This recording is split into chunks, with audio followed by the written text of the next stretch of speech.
Два человека, 82-летний мужчина и 81-летняя женщина, погибли в результате пожара в одном из домов на улице Сардлановой в Казани. По предварительным данным, эпицентр возгорания был на балконе квартиры, откуда пламя стало распространяться на комнаты. Выйти из квартиры пожилые супруги не смогли. Почему, спросил Ленар Гинатуллин. Очевидцам только и оставалось, что снимать пожар на мобильные телефоны. Помочь они ничем не могли. Прибывшим на место пожарным хватило 20 минут, чтобы справиться с пламенем, но спасти двух пожилых людей не удалось. Было уже поздно. По предварительной версии, пенсионеры отравились угарным газом. По словам очевидцев, люди хотели выбраться из квартиры, но не смогли открыть входную дверь. Бабушку вытащили, она еще жива была. На скорой она умерла.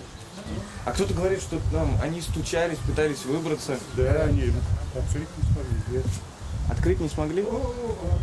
Видать, это ключи там, загазованы, сами пластик горит. Там же вообще что творили. Пожар начал распространяться с балкона 4-го этажа. Пламя быстро охватило комнату и кухню, прилегающую к нему. Также от пожара пострадали балконы 5-го и 6-го этажа. По словам соседей, в квартире супруги жили вдвоем. Такие прям пожилые, да? Пожилые, да. Вдвоем жили, да? Вдвоем жили. У них дочка была, она умерла.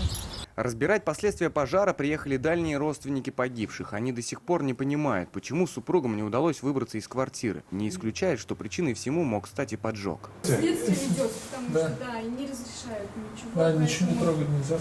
Теперь точную причину возгорания и смерти людей предстоит выяснить следствию. Ленар Гинатуллин, Рамзиль Гарипов, вызов 112.